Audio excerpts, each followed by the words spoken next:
Hello guys, good morning. എല്ലാവർക്കും നമസ്കാരം. സുഖമല്ലേ? എന്തൊക്കെയുണ്ട് വിശേഷം? അപ്പോൾ ഞാനിപ്പോൾ എവിടെയാണ് ഉള്ളതെന്ന് അറിയാമോ guys? Any guesses? Guess? No guess? അപ്പോൾ ഞാൻ നാട്ടിലെത്തിയിരിക്കുകയാണ് ഗൈസ്. അതെ, ഞാൻ നമ്മുടെ കൊച്ചു കേരളത്തിൽ എത്തിയിരിക്കുകയാണ് ഗൈസ്. പച്ചപ്പരവതാനി വിരിച്ച കേരളത്തിലെ ഏറ്റവും ശുദ്ധമായ വായു ലഭിക്കുന്ന പത്തനംതിട്ട ജില്ലയിലെ അതിസുന്ദരമായ ഒരു കൊച്ചു ഗ്രാമമായ വാഴമുട്ടത്ത് ഞാൻ എത്തിയിരിക്കുകയാണ്. ഇനി ഞാൻ നിങ്ങളെ എൻ്റെ വീട് കാണിച്ചു തരാം ഗൈസ്. കുറച്ച് മുന്നോട്ട് നടക്കൂ, അതാ തിരിഞ്ഞു നോക്കൂ എൻ്റെ വീട്. ചെറുതായിട്ട് പായൽ പിടിച്ച് കിടക്കുന്നതുകൊണ്ട് പഴഞ്ചനായിട്ട് തോന്നും, പക്ഷെ മൈൻഡാക്കണ്ട. ഇന്ന് രാവിലെ കുറച്ച് നേരത്തെ എണ്ണീറ്റുകൊണ്ട് അമ്മ ഒരേ വഴക്ക്, കുളിച്ച് റെഡിയായിട്ട് അമ്പലത്തിൽ പോകാമെന്ന് പറഞ്ഞു. അപ്പം ഞാൻ വിചാരിച്ചു ശരി, രാവിലെ സമയമുണ്ടല്ലോ, റെഡിയായേക്കാം. അങ്ങനെ കണ്ണൊക്കെ എഴുതി പൊട്ടൊക്കെ തൊട്ട് റെഡിയായി. എൻ്റെ ഡ്രസ്സ് കാണിച്ചില്ലല്ലോ, ഇതാണ് എൻ്റെ ഡ്രസ്സ്. വൈൻ കളേർഡാണ്, പുതിയ ഉടുപ്പാണ്. നന്നായിട്ടില്ലേ? അമ്പലത്തിൽ പോകുന്ന എപ്പോഴും രാവിലെ ആയതുകൊണ്ട് ഞാൻ ഒരുങ്ങി ഇറങ്ങുമ്പോഴത്തേക്കും താമസിക്കും.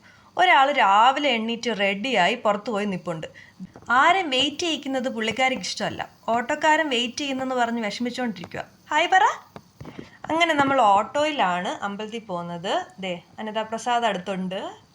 ഞാൻ നിങ്ങളെ കാണിച്ചു തരാം. നടന്നു പോകുമായിരുന്നെങ്കിൽ ഓരോരോ കാര്യങ്ങൾ കാണിച്ചു തരാമായിരുന്നു. ഓട്ടോയിലായതുകൊണ്ട് ദേ ബാലുകുട്ടൻ കൊച്ചാട്ടൻ്റെ കട നോക്കിക്കോ, കൊച്ചാട്ടൻ അവിടെ നിൽപ്പുണ്ട്. ഇനിയുള്ളത് എന്താ, അപ്പുറത്ത് കരയോ കെട്ടിടം വന്നിട്ടുണ്ട്.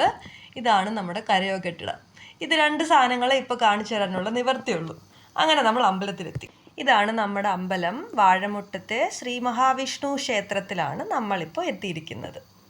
അമ്പലത്തിനകത്ത് കയറുന്നതിന് മുമ്പ് അമ്മയ്ക്ക് കുറേ രസീത് എഴുതാനുണ്ട്. ദേ കൊച്ചാട്ടനും ഇച്ചയും എന്നെ കണ്ടപ്പോഴേക്കും കല്യാണത്തിൻ്റെ കാര്യം ചോദിച്ചു. അതുകൊണ്ട് നമുക്ക് പെട്ടെന്ന് പോവാം.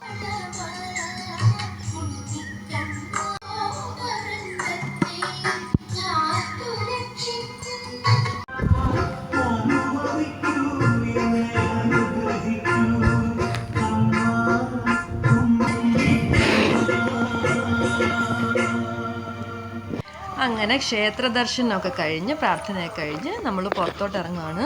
നല്ല വിശപ്പുണ്ട്. ഇതേ നമ്മുടെ പത്തായം ഫാമിലി റെസ്റ്റോറൻറ്റ് അമ്പലത്തിൻ്റെ തൊട്ടടുത്ത് തന്നെയാണ് ഉള്ളത്.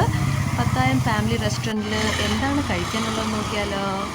ഇവിടെ ദാണ്ടി ചേട്ടൻ ദോശ ചുട്ടുകൊണ്ടിരിക്കുകയാണ്, മസാല ദോശ.